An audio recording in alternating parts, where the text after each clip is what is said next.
Salam sejahtera, ini berita buruk untuk Muhyiddin Yassin yang telah disampaikan di mahkamah hari ini.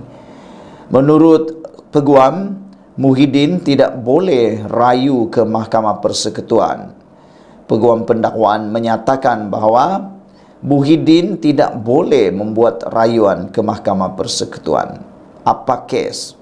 Ini berkaitan dengan kes pembatalan pembebasan Muhyiddin serta merta dengan berkait dengan kes rasuahnya yang baru-baru ini diumumkan oleh Mahkamah Rayuan.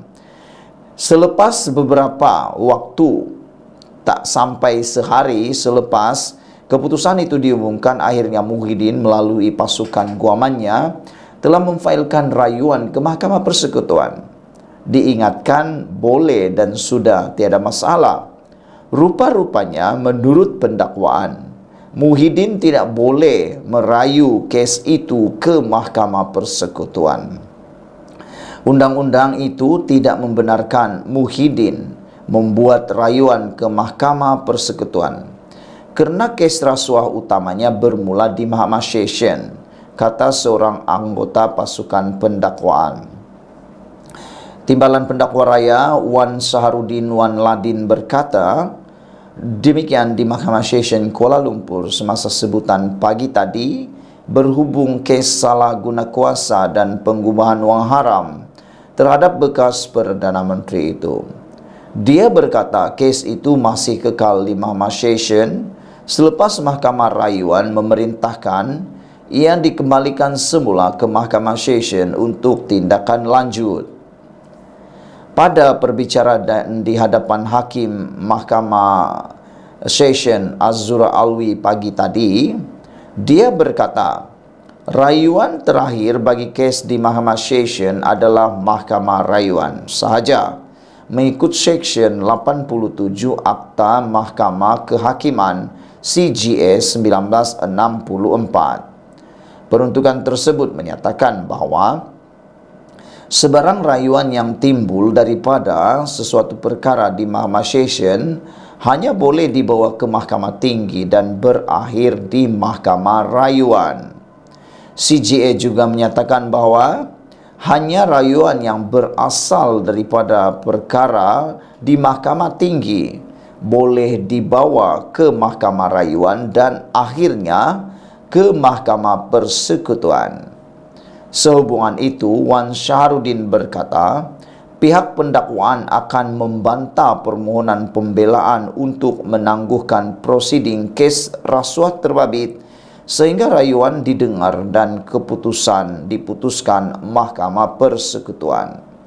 Pada 28 Februari lepas, Mahkamah Rayuan membatalkan keputusan Mahkamah Tinggi Kuala Lumpur yang melepas dan membebaskan Muhyiddin daripada 4 pertuduhan salah guna kuasa yang dikaitkan dengan program Jana Wibawa.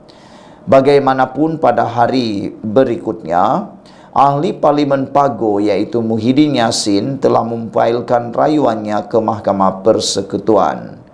Wan Saharudin memberitahu bahawa alasan rayuan Muhyiddin ke Mahkamah Tertinggi tidak diketahui mengikut undang-undang dan adalah bertentangan dengan Seksyen 87 CGA.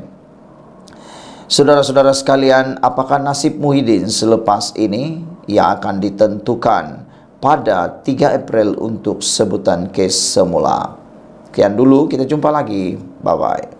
Ini kejutan besar yang telah ditemui oleh SPRM berkait dengan kekayaan anak Tun Mahathir iaitu Mirzan. Menurut laporan di Harapan Daily ini, SPRM ataupun Syarikat Kapal Mirzan disiasat SPRM selepas menerima RM836 juta daripada Petronas. Bayangkan, 836 juta ringgit Malaysia diterima atau diterima daripada Petronas. Ini Syarikat Kapal Mirzan.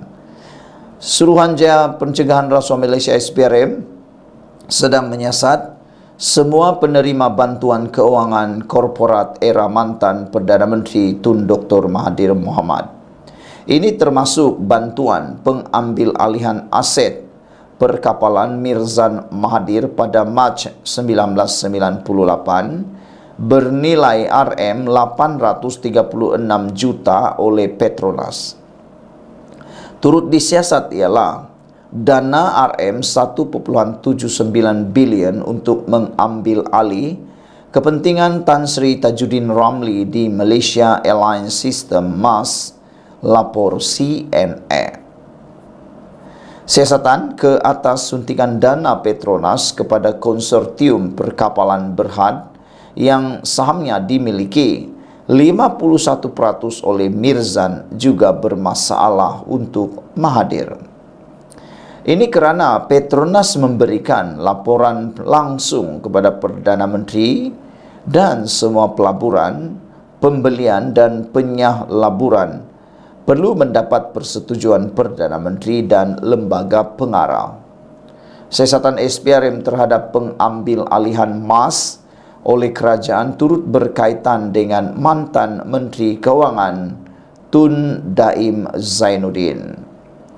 SPRM sedang meneliti punca di sebalik keputusan kerajaan membayar premium tinggi untuk 29% kepentingan entiti atau equity yang dipegang oleh Tajuddin.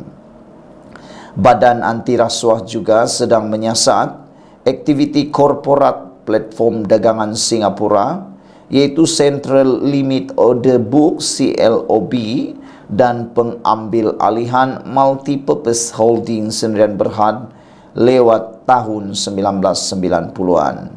Siasatan ke atas dua kes ini dikaitkan dengan seorang ahli perniagaan Singapura iaitu Akbar Khan yang rapat dengan Daim Zainuddin.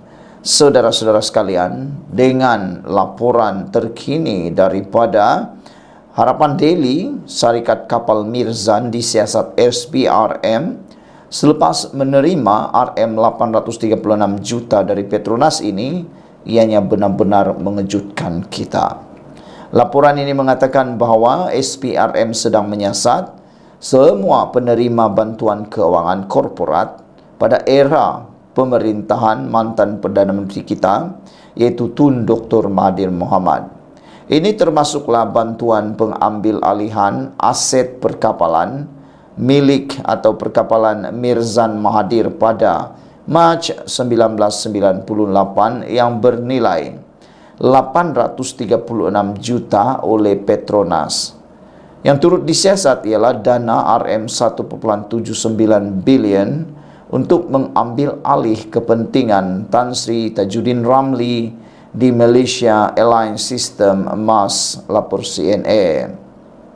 Siasatan ke atas suntikan dana Petronas kepada konsortium perkapalan Berhad yang sahamnya dimiliki 50% oleh Mirzan juga bermasalah untuk Mahathir. Ini kerana Petronas memberikan laporan langsung kepada Perdana Menteri dan semua pelaburan, pembelian dan penyahlaburan perlu mendapat persetujuan Perdana Menteri dan lembaga pengarah. Siasatan SPRM terhadap pengambil alihan MAS oleh kerajaan turut berkaitan dengan mantan Menteri Kewangan pada masa tersebut iaitu Tun Daim Zainuddin. SPRM sedang meneliti punca di sebalik keputusan kerajaan membayar premium tinggi untuk 29% kepentingan equity yang dipegang Tajuddin. Badan Anti Rasuah itu juga sedang menyiasat aktiviti korporat platform dagangan Singapura CLOB dan pengambil alihan Multipurpose Holding Sdn Berhad lewat tahun 1990-an. Siasatan ke atas dua kes ini dikaitkan dengan seorang ahli perniagaan Singapura, Akbar Khan, yang rapat dengan Daim. Sekian dulu untuk kali ini. Jangan lupa share video ini. Bye-bye. Salam sejahtera, terima kasih karena bersama dengan saya di Nazlin Unity Channel. Ini keputusan terkini daripada mahkamah yang berkaitan dengan Daim dan Zainuddin. Saudara-saudara sekalian, daripada Malaysia kini dilaporkan Daim dan keluarganya gagal mendapatkan kebenaran cabar siasatan SPRM. Dengan kata lain, kebenaran ataupun semakan ataupun rayuan ataupun kehendak daripada keluarga dan Daim Zainuddin gagal dan kalah ditolak oleh mahkamah. Bekas Menteri Kewangan Daim Zainuddin dan keluarganya hari ini dilaporkan gagal mendapatkan kebenaran mahkamah untuk meneruskan semakan kehakiman mereka terhadap siasatan SPRM ke atas mereka.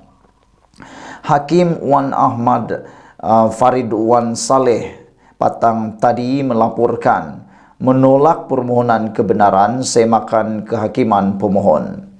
Dengan keputusan itu, Mahkamah Tinggi Kuala Lumpur tidak lagi akan meneruskan perbicaraan mengenai merit tindakan undang-undang tersebut. Antara relief yang dimohon dalam tindakan undang-undang itu adalah untuk membatalkan pertuduhan jenayah tidak mengisytiharkan aset oleh Daim Zainuddin dan istrinya Naimah Abdul Khalid. Farid memutuskan bahawa pemohon gagal menunjukkan bahawa terdapat malafaideh niat jahat dalam siasatan SPRM terhadap mereka dengan menyatakan bahawa hanya sakwa sangka malafaideh tidak memadai. Hakim berkata Daim dan Naimah hanya perlu memfailkan permohonan di Mahkamah Session Kuala Lumpur jenayah untuk mencabar pertuduhan berkenan. Saudara-saudara sekalian, keputusan yang kita baru dapat ini, yang baru diumumkan ini pastinya akan menggemparkan lagi seluruh Malaysia. Kita berharap siasatan demi siasatan yang berkait dengan Daim Zainuddin ini tidak akan terhenti begitu saja. Kita harap Daim Zainuddin tetap lawan terus-menerus di mahkamah. Kerana istilah mengatakan, pepatah mengatakan, jangan takut kalau benar, takutlah kalau salah. Benar tetap benar, salah tetap salah. Yang akhirnya adalah kebenaran akan menang dan yang salah, kebatilan akan kalah juga akhirnya. Jadi kalau Daim Zainuddin dan keluarga berada di dalam kedudukan atau di sebelah pihak yang benar dan betul, jangan takut, lawanlah sampai kebenaran dapat diketengahkan. Selain daripada itu, tiada yang lebih baik, tiada yang lebih sempurna selain kebenaran ataupun pembersihan nama dilakukan di tempat yang betul. Pembersihan nama atau maruah dapat dikembalikan bukan melalui media massa, bukan melalui media cetak, bukan melalui sidang media, tetapi melalui pembuktian pembenaran di mahkamah. Jadi kalau benar Daim Zainuddin tidak ada melakukan apa-apa salah laku atau kesalahan berkaitan harta, pengisytiharan harta beliau, maka saya rasa dia akan menang juga nanti akhir di mahkamah. Tetapi kalau dia salah, memang akan terbuktilah kesalahan tersebut dan tidak akan ada lagi sakwa sangka. Jadi dengan ini dilaporkan Daim dan keluarganya gagal mendapatkan kebenaran untuk mencabar siasatan SPRM kerana menurut Hakim Wan Ahmad Farid Wan Saleh, beliau kata permohonan kebenaran semakan kehakiman tersebut telah pun ditolak dan beliau mengatakan bahawa perkara tersebut gagal kerana kerana hanya dengan sakwa sangka iaitu malafaideh tidak akan dapat memadai. Beliau kata pemohon gagal menunjukkan bahawa terdapat malafaideh atau niat jahat dalam siasatan SPRM terhadap mereka dengan menyatakan bahawa hanya sakwa sangka malafaideh tidak memadai. Jadi itu sebabnya peguam yang mengendalikan ini iaitu hakim yang mengendalikan ini iaitu Wan Ahmad Farid Wan Saleh menolak permohonan Daim dan juga keluarganya kerana kata beliau Farid memutuskan bahawa pemohon gagal menunjukkan bahawa terdapat malafaideh atau niat jahat dalam siasatan SPRM terhadap mereka dengan mengatakan bahawa hanya sakwa sangka iaitu malafaideh tidak memadai. Sekian dulu untuk kali ini. Jangan lupa tinggalkan komen anda, tekan butang subscribe. Bye-bye.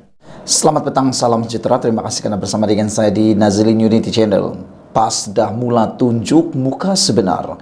PAS dah mula tunjuk wajah sebenar. Itu komen netizen berkaitan dengan pendedahan dan pembongkaran pada petang ini. Selain daripada itu, ada juga netizen yang kata, mungkinkah ini adalah langkah terakhir PAS untuk menunjukkan bahawa mereka adalah abang besar di dalam Perikatan Nasional, bagi menunjukkan secara sinis kepada parti yang lain ada dalam Perikatan Nasional, khususnya Parti Bersatu, bahawa mereka adalah parti yang terkuat dalam Perikatan Nasional, mempunyai suara dan kekuatan yang sebenar Perikatan Nasional. Persoalan ketiga yang menjadi pertaruhan ataupun perdebatan ialah, adakah dengan ini PAS juga sedang menunjukkan bahawa Bersatu sudah tidak punya guna apa-apa lagi dalam Perikatan Nasional? Selain itu, ada juga yang mengatakan, adakah PAS dan Bersatu akan bercerai tidak lama lagi? Dan sudah tentu dengan apa yang dibentangkan pada petang ini akan menjadi perseteruan paling besar antara PAS dan juga UMNO. Hari ini diberitakan bahawa PAS akan bertanding jika kerusi menjadi kosong, kata Muhammad Amar, berkait dengan mengulas tentang keberangkalian 6 kerusi Parti Bersatu yang telah pun menyokong Anwar Ibrahim sebelum ini bakal dikosongkan dan diseru oleh Muhyiddin Yassin sendiri supaya dikosongkan untuk memberi laluan kepada pilihan rakyat kecil di kawasan tersebut yang dipanggil 6 Jahanam. Ini yang menjadi persoalan besar. Kalau PAS nak bertanding di 6 kawasan tersebut, apakah yang akan menimpa nasib kepada Parti Bersatu? Adakah Bersatu tidak akan bertanding di kawasan tersebut dan secara hati terbuka, dada menjadi lapang, membiarkan PAS bertanding di kawasan tersebut? Kerana harus diingat, 6 kawasan tersebut adalah kerusi yang dimenangi atau dimiliki oleh Parti Bersatu. Jadi kalau PAS sudah menyatakan hasrat di hati, sudah menunjukkan wajah sebenar mereka untuk lebih berkuasa, maka adakah Bersatu akan terus memberi laluan secara percuma kepada PAS untuk memenangi kawasan tersebut kalaulah menang? Saya fikir dan saya rasa jauh sekali untuk membiarkan itu. Bersatu tidak akan membiarkan perkara itu berlaku. Tapi apabila PAS sudah menyatakan hasrat ini, tentunya ia sudah pun mencungkil hati para pemimpin Bersatu, khususnya presiden mereka yaitu Muhyiddin. Ini terjadi apabila baru sahaja Bersatu meluluskan pindahan perlembagaan, PAS sudah mengambil peluang. Adakah Bersatu akan diam saja? Dan adakah ini akan menunjukkan bahawa ada persengketaan baru antara PAS dan Bersatu akan muncul? Hari ini PAS menyatakan bersedia berdepan pilihan rakyat kecil PRK sekiranya ada kekosongan kerusi daripada Bersatu. Naib Presidennya sendiri yang menyatakan, yaitu Datuk Muhammad Amar Nik Abdullah, mengatakan bahawa perkara itu perlu menunggu keputusan daripada Pertubuhan ROS dan proses itu mengambil masa yang lama. Mengikut maklumat yang kita terima, kata beliau, pemimpin Bersatu bersetuju memindah perlembagaan dan menerusi perlembagaan itu, mana-mana ahli yang keluar atau memberi sokongan kepada parti lain akan terlucut jawatan mereka.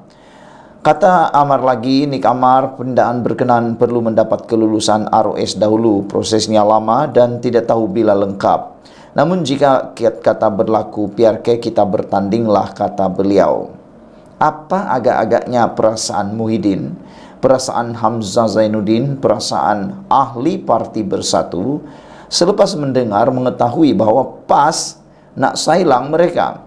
Apa perasaan Parti Bersatu apabila mengetahui Parti PAS seakan-akan mahu merebut 6 kerusi tersebut. Bukan lagi seakan-akan. Kalau PAS bertanding di sana, Bersatu pun bertanding, mana sudah perginya Perikatan Nasional. Nanti jadilah pula pertikaian nasional, nanti jadilah pula pertelingkahan nasional, nanti jadilah pula perebutan nasional. Bagaimana mau menang, bagaimana nak jadi kerajaan kalau awal-awal lagi dua parti ini sudah mula bertelaga untuk meletakkan calon. Saudara-saudara sekalian, Nik Amar berkata demikian ketika ditemui selepas istiadat pembukaan penggal Dewan Undangan Negeri Dun Kelantan hari ini. Langkah itu susulan pindaan terhadap perkara 10 perlembagaan Parti Bersatu yang akan melucutkan serta-merta keahlian wakil rakyatnya jika menyatakan sokongan kepada mana-mana pihak bertentangan dengan arahan atau pendirian parti. Sebelum ini, Presiden Parti Bersatu yaitu Muhyiddin Yassin berkata, jika 6 ahli parlimen berkenan kekal menyokong Perdana Menteri selaras dengan perkara 49E Perlembagaan Persekutuan, akta anti lompat parti akan berkuat kuasa, iaitu kerusi parlimen berkenan akan dikosongkan, kata Muhyiddin lagi. Menjadi perdebatan umum di media sosial sekarang ialah apa nasib Bersatu selepas ini. Adakah selepas ini Bersatu akan menyerahkan saja kerusi-kerusinya kepada Parti PAS dan Parti PAS akan menjadi abang long, abang besar, big brother di dalam Parti Gabungan Perikatan Nasional. Dengan adanya amaran seakan ini daripada Muhammad Amar, yaitu PAS akan bertanding jika kerusi Bersatu kosong, ini sudah dapat menunjukkan wajah sebenar PAS yang sangat bercita-cita untuk memiliki kerusi parlimen yang lebih besar, mahu menjadi kerajaan, pastilah. Tapi yang kita kesihan dan simpati sangat ialah apa nasib Parti Bersatu. Kalau PAS dah mahu meletakkan calon di 6 kerusi tersebut, pergi mana agak-agak Parti Bersatu selepas ini? Adakah mereka akan melukut digantang atau bagaimana? Kerana adakah Bersatu pula yang akan merayu supaya PAS tidak bertanding di 6 kerusi tersebut? Amat mendukacitakan sekiranya pemilik kepada kerusi tersebut pula yang terpaksa merayu meminta supaya rakan mereka yaitu PAS pula jangan bertanding. Bukankah itu sesuatu perkara yang amat mendukacitakan? Sekian dulu untuk kali ini. Jangan lupa tinggalkan komen Anda, tekan butang subscribe. Kita jumpa lagi. Bye-bye.